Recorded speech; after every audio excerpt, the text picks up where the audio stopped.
Alright folks, hello and welcome back to Downstage Gaming. I'm your host Josh, and this is part 8 on our path to truth. I believe this will be the true ending in our final episode of our Let's Play of the Letter, so no recap this time. If you don't know what's going on, I don't care. Get on board, we're at the end, here we go. There's a moment of panic when the feeling of the tendrils around my limbs finally dissipates. As soon as my eyes adjust to the darkness of the room and I'm on my feet, I'm reaching for my knife and holding it out, watching, waiting for every movement, using it as a way to put distance between me and these peasants. Who knows what they'll do to me, now that they know what I've done.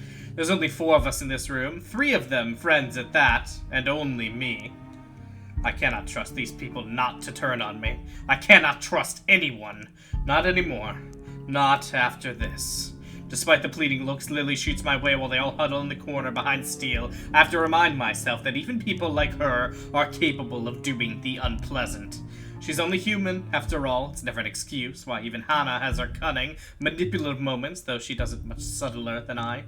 Why else would Lily show this letter to us that day, if not to save herself? I guess that backfired on her now, that she and her own friends are also stuck here. Still, I have every right to be livid. Everything that I have built has fallen apart. My wife, my children, all because these people came into our lives. You 3, all of you, this is all your fault. If I'm dying to this bloody case, I'm taking you all down with me. Hey now, Mr. Wright. I know the situation ain't good, but we have to At least this time it like vaguely makes sense for him to want to kill everyone in the room. We're all in the same boat here. Like, I'm not saying he should. I'm just saying it vaguely makes sense this You shut your mouth. If it weren't for you, or this letter, for all of you, none of this would have happened. Hannah would still be. Suddenly, Daisy steps up and slaps the knife away from my hand. Don't you dare, Luke. Don't you dare put that blame on us. Without batting an eye, glaring at me as if she might just rip my head off in this instant. Said knife slides uselessly under the table, out of my reach. I should have expected she's not the kind to submit, even under threat. For all the black man's height, right now, all of us appear smaller, facing her anger. Last I checked, we're not the one whose hands have been stained with his wife's own blood. That's a great point. And what about your friend over there? Are you saying she is responsible for this mess? For the lives this sorting letter took? Oh, fine, let's hash it Taking out. other people into her own problems just so she could save her little sorry self.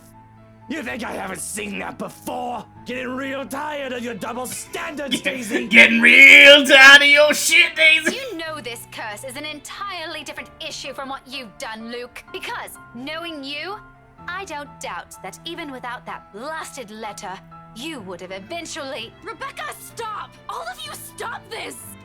To hear Lily speak out loud, I can't say I'm not surprised.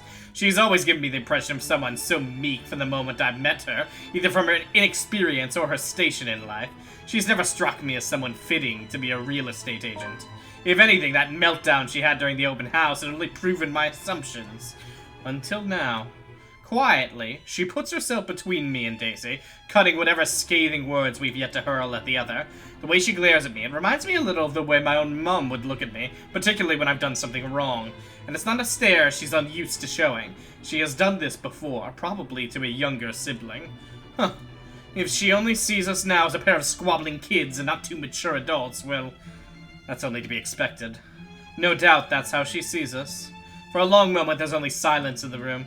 Steel, the big oaf, doesn't even dare break it, merely watching the 3 of us behind 2 women who he towers over significantly. Too soft.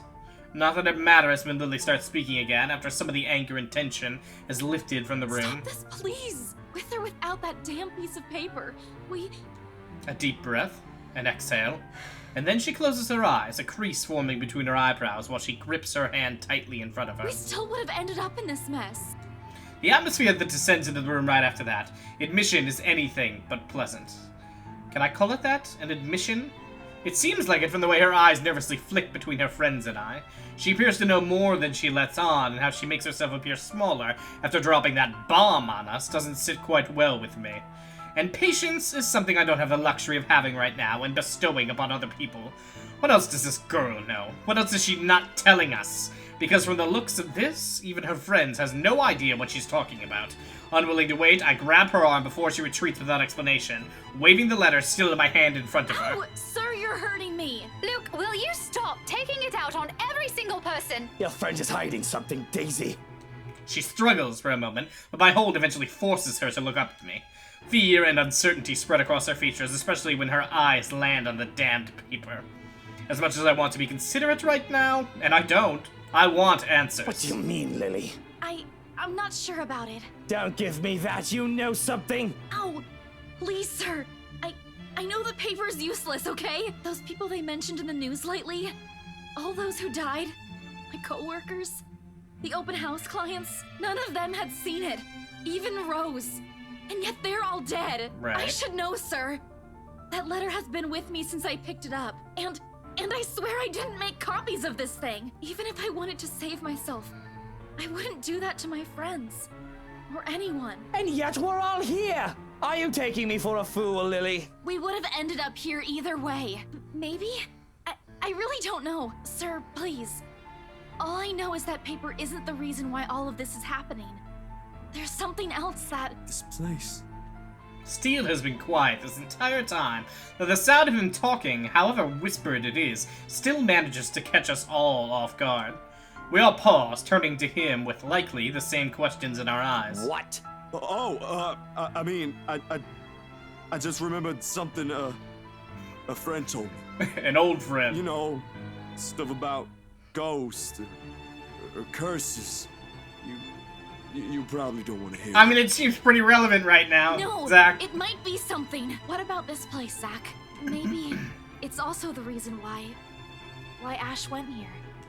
There's still a moment of hesitation in him, but the mention of their dead friend appears enough reason to spur him into speaking. Remember what I told you the last time you and Ash visited?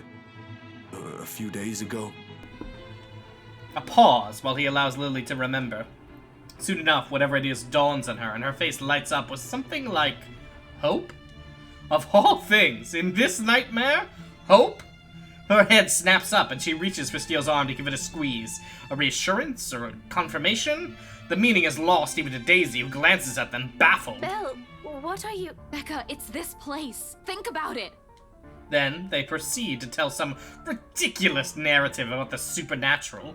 Stories about ghost legends, curses born out of great anger and pain, and whatever else people use to scare children. Not that I believe any of it, as if knowing will help. Bunch of loons, these people, officially off their rockers. To think I'll be stuck in this nightmare with people like them. What did I ever do to the world? What did I, Luke Wright, ever do to the world? Of course, it's all absurd until... I think it's just like what the professor guy said. Just like that old story. This mansion and some other thing might be keeping her here. You know, something he wanted in life, but never got to have. Something like that. Like, sex with the master of the house? Is that what we're talking about? Or maybe it's not something, Zachary. Someone? Someone? The who doesn't have to be uttered out loud. There's only one person in this room who that woman calls after. Every single one of them has heard it. Bloody hell, it's in the reluctant shift in Daisy's eyes when they flicker over to me, though only briefly. She's also holding information on her own, or perhaps a realization she just had. Doesn't matter. I know when people have slowly started to turn on me. How do they think I lasted in this cutthroat world? Betray them before they do the same to you. Put a knife in their back before they can act. Kill or be killed. Survival, in a nutshell. Why do they think I put Hannah out of the picture before she can cry for help and ruin everything? What now? Are they gonna throw me at that creature? See what happens to save themselves? I am no fool. No. You're all in on this, aren't you? You're all the ghost! Of course! Of fucking course! Luke, that isn't what I... My hands are already on the door, pushing it open before she finishes. Betrayal or not, this isn't anything new. They may not be thinking of it right now, but eventually, trapped in this nightmare, the first thing to do is put distance between us before a plan even hatches in their minds. There's 3 of them, only 1 of me. I have to get out of here, find an exit to this place, or a way to get rid of each of them. But Karma, the damned thing, seems to be at work here, because when the door swings open and I barrel into the next room, there's only a reminder. of the blood I've shed. Of her. Of them. You don't have to do this. You can still have it all, Luke. Just please. Don't you love me? It is not only her sobs that I hear, but his. Hers. Theirs.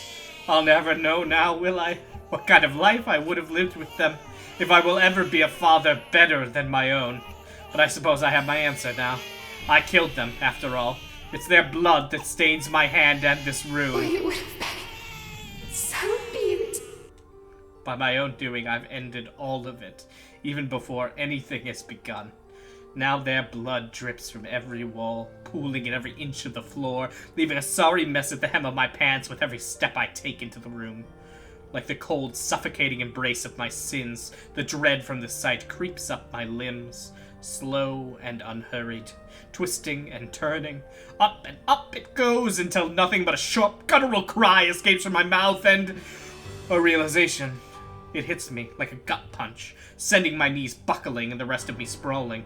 Behind me, Daisy shouts a worried cry, running into the room and placing a comforting hand on my shoulder. Following after her are Lily and Steele, lingering by the doorway to that room. Hannah's little nursery, or at least it's supposed to be one, until things in this place have gone haywire. I can't even bring myself to look at it. Are you all right? You Bampot. Don't just run off like that. We don't know what's going on in this house. But the sharp timbre always present in her tone, pales in comparison to every voice ringing in my ears, along with Hannah's and the distinct cry of babies somewhere. How many people have died here, I wonder? How many of them are still trapped in here? Because it isn't just that creature's murmurs and pleas that I hear. It isn't just my wife's or the life she carried in her, but hundreds, thousands of them. Not that it matters now, when I know I've also doomed Hannah and my own children to this nightmare. Somehow, out of everything, it's the thought of them trapped in here that sets me on the edge, sends my stomach churning and bile rising up my throat. Then slowly, a laughter. I also laughed back then, didn't I? The moment my eyes had seen what was to be of that room. Days later, Shroken asked if I'm happy. That bastard. I suppose I have a clear answer now. There's no happiness in this. Despite the chuckles and the giggles spilling forth, there is only a hollow void. I don't deserve them, Daisy! Any of them! And there's only one way to fix this. This isn't how it's supposed to end. This isn't how things are supposed to end. Not like this. Not for me. Not after everything I built for myself. What kind of bullshit is this in the first place? That I'm doomed to die? Me, the great Luke Wright? After surviving a shithole of a childhood, I'm going to die being a self-sacrificing idiot? Like hell. There might not be happiness in this, but when has that stopped me before? When is killing someone dead? When is dirtying my hands with the blood of people getting in my way dead? Money, power, I want it all. And if it warrants a life, then so be it. In the end, Hannah and her unborn are nothing but another addition to the list of people I've sacrificed to get what I want. This? Them? You don't need them. That's right. They are nothing. I only need myself to survive. Kill or be killed. This is the kind of world we live in. Ruthless, cruel, unforgiving. It's what Damien Wright had taught me. It's what life has taught me. It's about time people like them learn. It's just a pity they have to go through it the hard way. They had the chance earlier. They've given it up. It's only right that I take what they've abandoned for myself. Too soft, they are too soft. Even Daisy, for all the feisty attitude she brings with her. She merely gives me a baffled look when I push myself up from the floor, staring at me with only a slew of questions in her eyes as I slowly back away from the room. It doesn't even occur to them. Poor little things. Idiots. Luke, what are you? Not until I'm already at the door and pushing it open, only then does dread and fear set in their faces, expressions I know too well. All from the people who has met the business end of my knife or gun, or both. Hannah had something similar on her face when she croaked. Funny how in death, we're all the same. I'd really love to stay and chat with all of you. What with two lovely ladies here, but I'm afraid I have business to attend to. A shame, isn't it? You bloody bastard! Becca, he's going to. Her warning comes a little too late. The sound of the door slamming and locking behind me cuts her off. Not that I care. From inside I can already hear the panic, but I don't stay. The mansion has calmed down. In fact, it seems to have done so for me, like a praise for a job well done. And maybe I do deserve it. Not many has the guts to deny 3 people of their lives in one go. The terror in their voices filtering through the door, it's all too entertaining to hear. When was the last time I've done such? Certainly not after my marriage with Hana. But why should I waste time listening here? Like I've told them, I have things to do. I'm a busy man. Quickly, I make a break for it, before one of them decides to bring the doors down. And sure enough, right when I reach the bottom of the stairs, the main door is almost in arm's reach, a crash echoes from upstairs, followed by hurried footsteps, curses, vivid, colorful ones, spilling one after another from their mouths. Their mothers would have been proud. Becca, he's gone. Where? That fucking ballbag! How dare he! If I get my hands on him! I don't quite get what Luke's plan is here. He's already downstairs! If only their feet are as fast as their mouths, I might have given them bonus points for trying. But alas, we may all end up in the same place after death, but getting there will never be the same for all of us. For me, this hellhole is definitely not where I'm snuffing it, and I will damn make sure of it, even if it means sacrificing a few useless nitwits.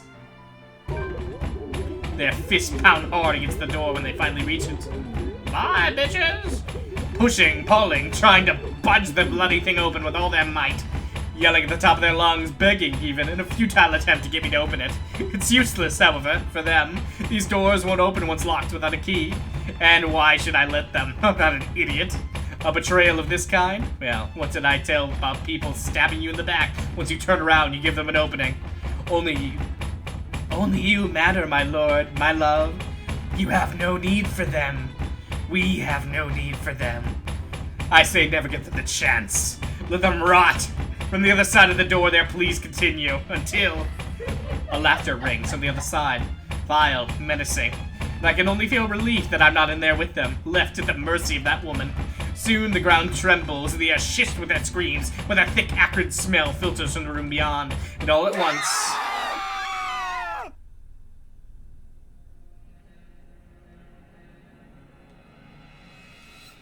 a silence. Deafening. Still. The same hush that comes after a terrible storm has swept the countryside. And with it is the sight of the sun rising above the horizon.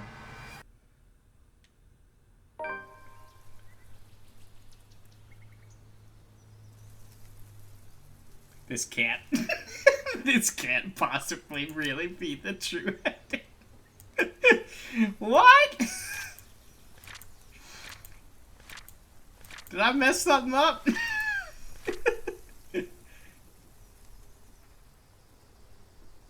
Okay, alright, let's keep going. Ever so slowly, the sky begins to lighten before my eyes. Darkness giving way to the warm morning hues, soft rays spilling over the vast expanse of Luxborn's countryside. Nearby, the trees sway and rustle with the breeze. A passing draft cold enough to make me shiver, the remains of a storm that has passed. In the distance, I can hear the soft chirping of birds, while the rest of the world stirs, wakes. Dawn, at last. I am free. You see, my love, no difference. No difference, you and I.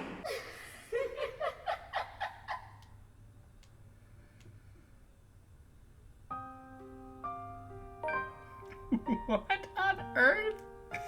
Curious local finds the bodies within the mansion months later, and whispers quickly spread across Luxborn City upon its discovery. Officers who investigated it have deemed the mystery of the Ermengarde mansion deaths as another tragedy brought upon the city by the Ansem Butcher.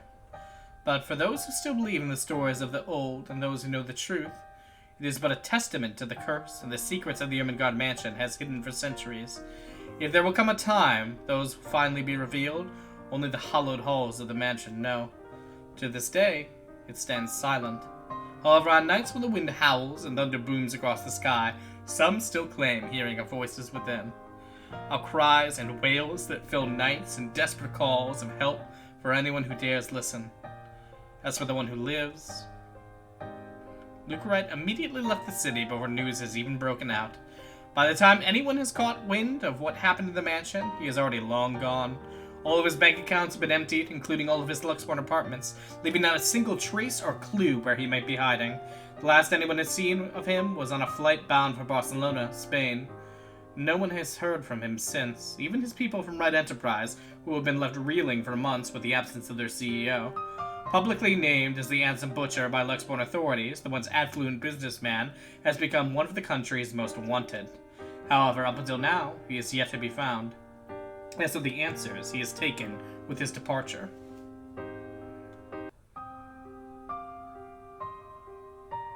Really? Is that really it?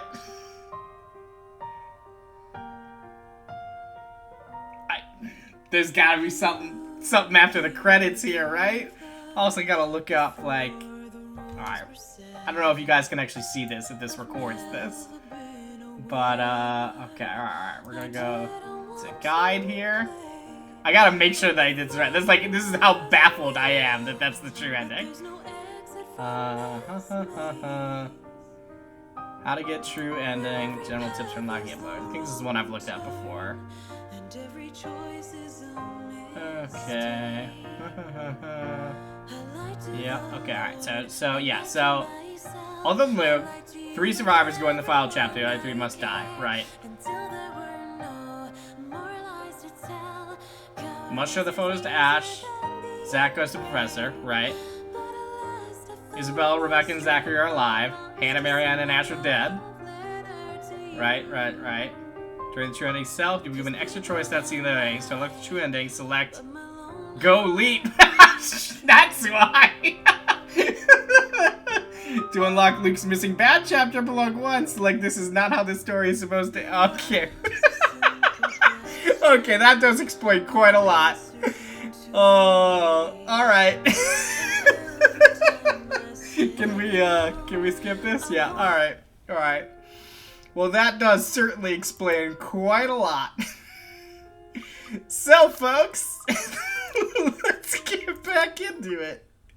I mean, listen, I'm kind of glad we saw it. That was fun. It feels like the true ending thing is to say, this isn't how this is supposed to end. But fine. Alright, so we get our whole thing here. We go to the room and have a mental breakdown. And this time we're gonna go and leave. One way to correct a mistake. Mistake. Is it even one? Isn't that what I want for myself? To have everything? Money, power, hell, even women. Don't I have that freedom now and so much more? I married her for this. This has always been the plan had things not been derailed. Get rid of the dad, marry the starry-eyed heiress. So he did kill him. Jesus. Marry the starry-eyed heiress, acquire the company, and make her disappear. Make it appear like a terrible accident. Clean, efficient. Yet somehow it feels wrong to use that word. I loved her, didn't I? This is a sin, more like. Perhaps one that deserves equal punishment of death. A life for a life sort of deal. Payment for the countless other lives I've also ruined and ended to get where I am. There used to be satisfaction in this, getting what I want. Now I only feel remorse. This is going to get me, no matter what I do, isn't it? Luke, we can't stay here. We have to find a way out. We have to... Go. What? What are you talking about? You heard me, Daisy. Go. Leave. Have you also gone deaf now? It feels like the opposite of what the choices actually were written as. Like, okay, I'm pretty sure what he's gonna do here is have them go. He sort of sacrifices himself to end this. But the choice was leave, go, and not like it was not implied that it was for them. It seemed like it was implied for Luke. Alright, whatever. Sir, is this about what we said? Forget about that. We're not leaving anyone here. Ash wouldn't want that. As if I give a damn shit about him. He still pisses me off. If anything, he should be the one thanking me. I'm saving his friends. I suppose I should make note of that. Something to keep in mind in case we're ever going to meet in the afterlife. Provided we end up in the same place. Crap I've done, I'll likely end up at the 7th level of hell. Funny how easy it is to think of these things with your death looming over you. Or maybe it's simply because I'm getting old. Well, not that old, but it certainly feels like it. Done a lot of shitty stuff in my lifetime. So maybe this one time, I might as well do some good. Pushing myself off the floor is a struggle on its own. More from the metaphorical weight on my shoulders than the pain in my limbs or this headache. There's no backing out now, I suppose. Even if Daisy still doesn't quite understand what I mean, there she sits, looking up at me with nothing but worry. I wonder if in a different lifetime, we would have become friends?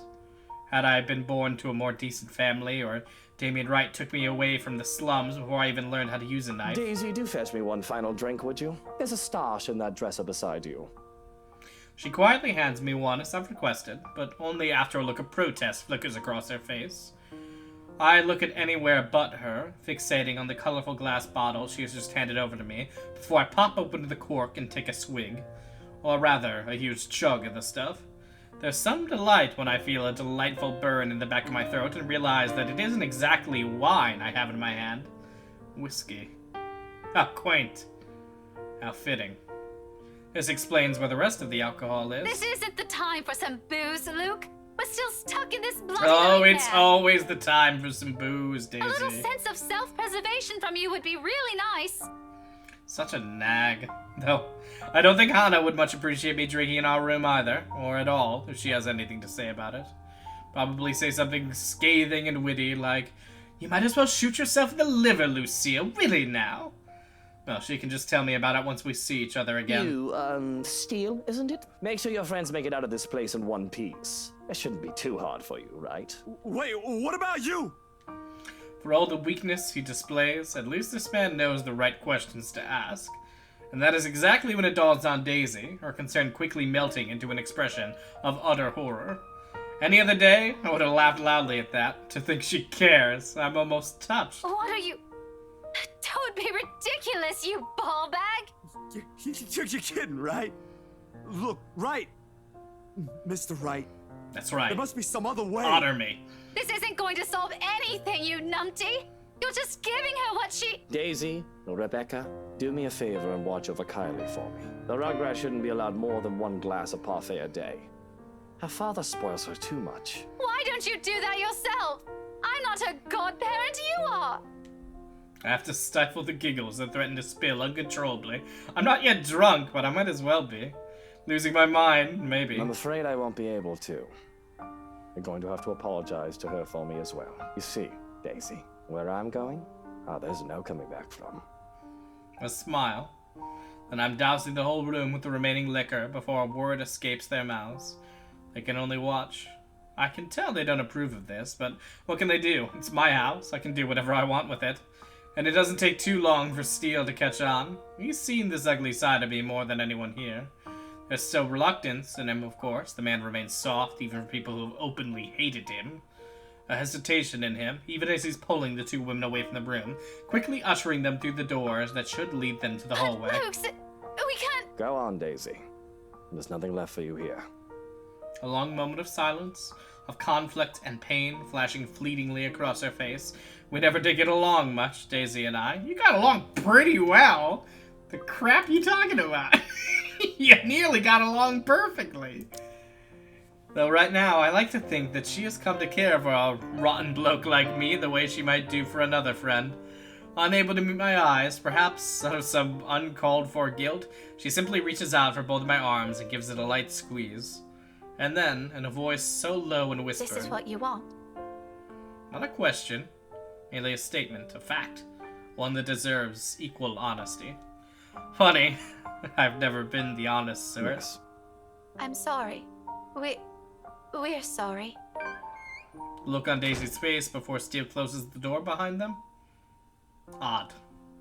There's no other word for it. It's the same one my own mom has given me, along with the same words. A gift, I considered them back then. I never understood the use for it. It's not like she didn't take care of me like a mother should. Eleanor Chandler did more than that. But seeing such a strikingly similar expression on Daisy, I understand it now.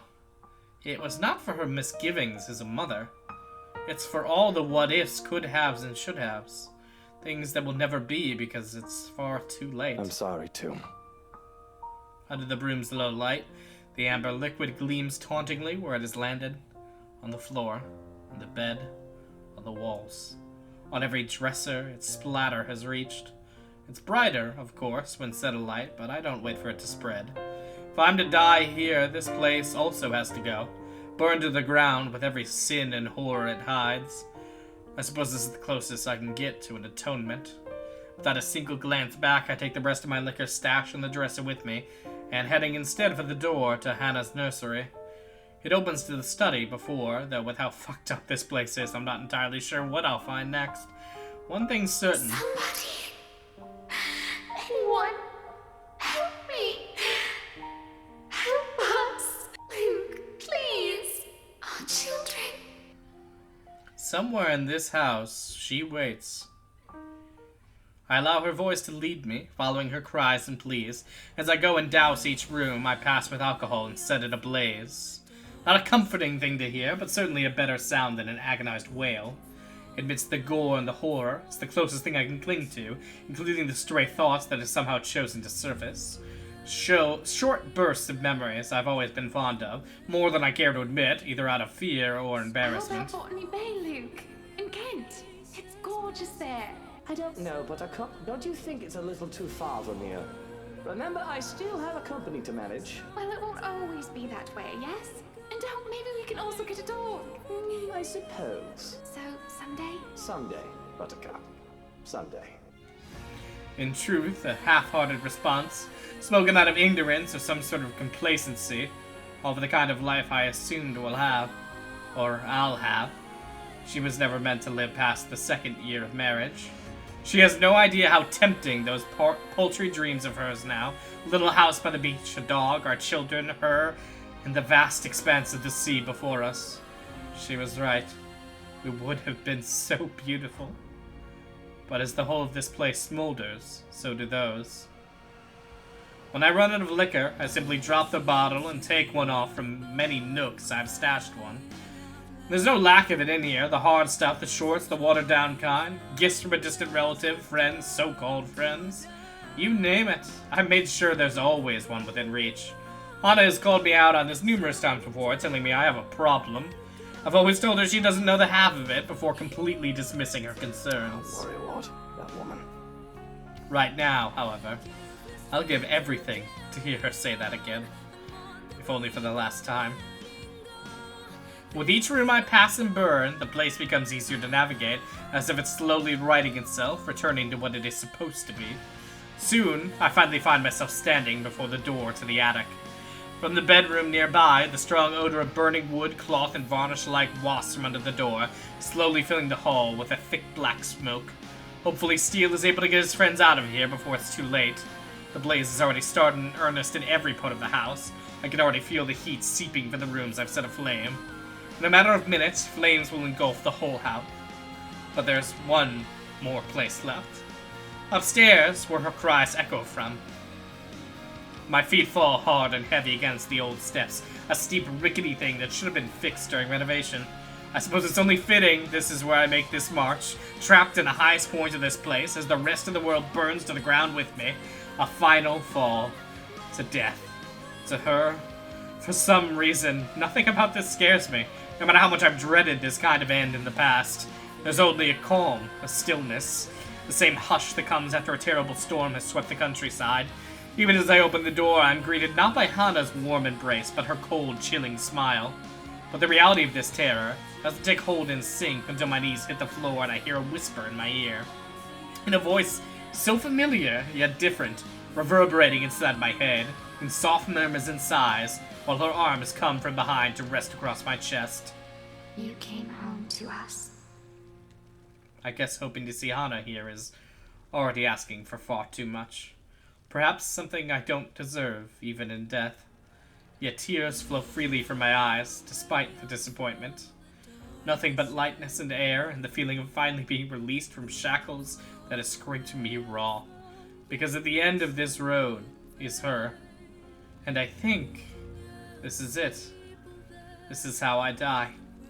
A gradual descent to the abyss as everything around us goes up in flames. Behind me, the window blows out from the heat. But above the piercing sound of shattering glass is the rustling of trees against a light breeze. A passing draft that carries even into this room from outside. Cold enough to make me shiver, strong enough to fan the flames further. In the distance, I can hear the soft chirping of birds while the rest of the world stirs, wakes. Ever so slowly, darkness gives way to the warm morning hues, the soft rays of the morning sun, all together spilling into the window, stirring against a distant memory of a laughter and the tender voice I long to hear one last time. I did not do it for you. What? Dawn, at last. So it is Charlotte and not the servant? And she's free.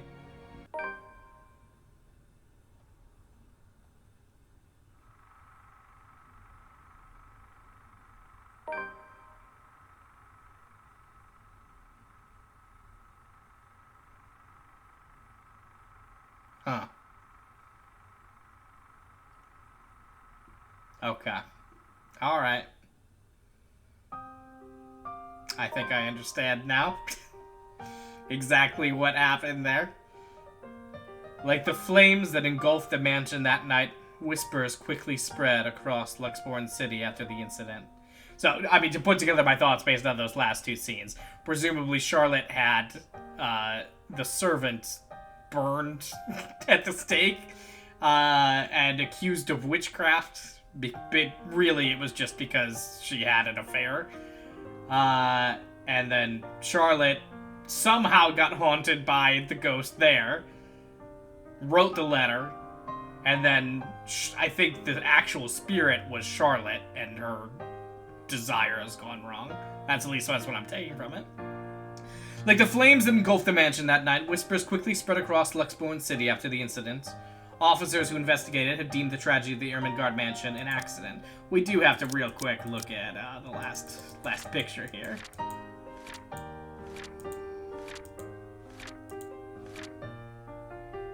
Okay. An unfortunate outcome of a long-rumored domestic dispute between Luke and Hannah Wright, killing innocent lives. But for those who still believe in the stories of the old and those who know the truth, it is but a testament to the curse and the secrets of the Ermengarde mansion has hidden for centuries. If there will come a time those will finally be revealed, only the ashes of the now ruined mansion know.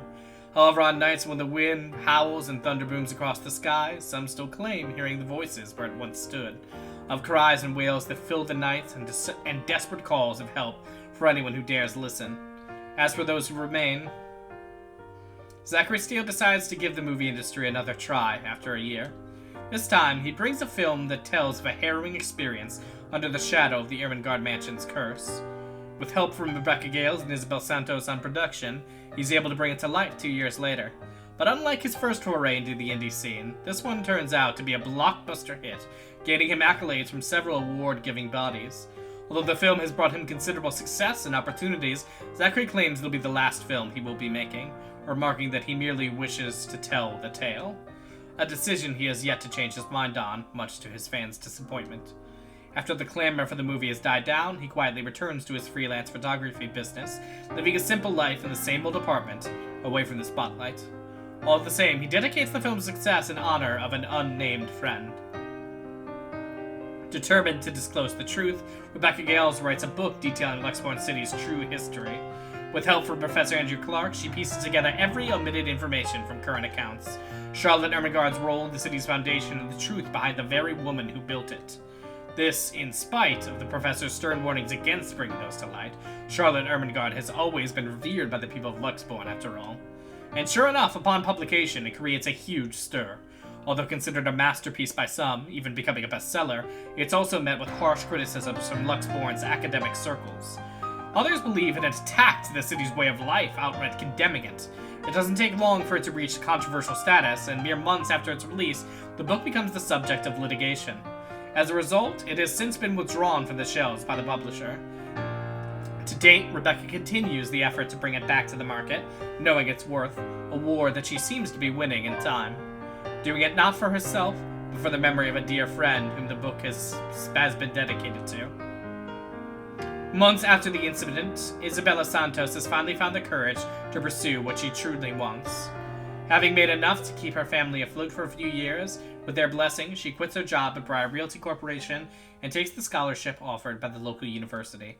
Slowly, she gains recognition, both in the local and international art scene, for her vivid depiction of death and suffering. Although continuously lauded for her talent, no one knows why she has chosen such a dark subject. She has kept mum about it throughout the years.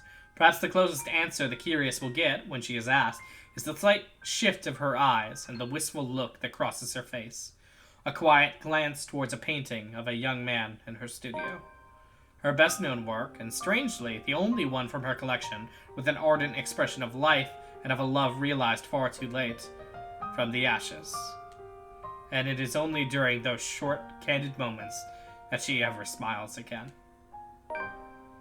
Although now busy with their new lives at the Curse, Isabela Santos, Rebecca Gales, and Zachary Steele remain close friends. A bond that has only grown tighter throughout the years, but even after so long, Ashton Frey's loss is still a grief all of them carry. And on the same day as what became known as Ermengarde Mansion tragedy to the public, they always make it a point to meet where he lies. Once a year, when they exchange stories and talk like the way they all used to. Shadow of what they were before the tragedy. Their way of coping with a sorrow that still looms over them. Though they never speak of it, will never, each of them knows that his death is a wound that may never heal. They can only carry on.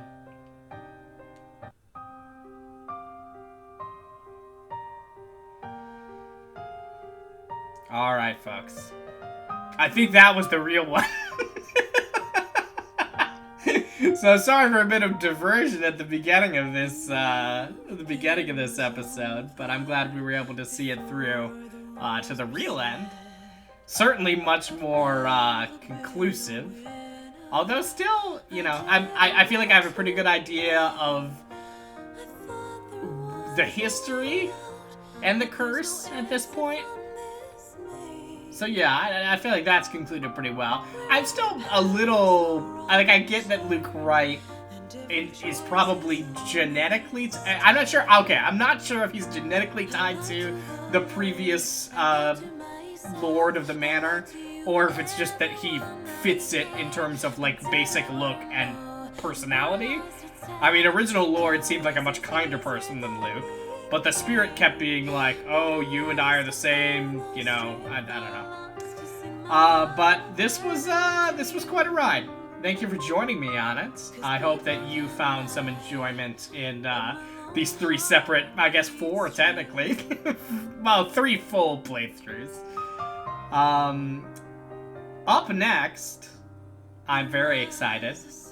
I'm going to be doing a blind playthrough of Paradise Killer, which is a game that is apparently very much like a Ace Attorney or Danganronpa, sort of visual novel mixed with like murder mystery, and those are 2 of my favorite series, so I'm very excited to see what awaits me there. So if you'd like to join me for that, please do. Until then, well, I suppose we should actually see what actually is at the end here.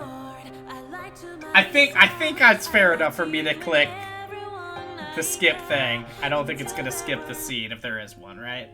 So we're gonna hit that. We're gonna go main menu. Okay, yeah, alright. Because you know there was the scene with like the girl, what's the freak, Kylie. And I bet that was just a way of saying like, hey, there's still more here though. And obviously there's still some things we haven't seen despite everything.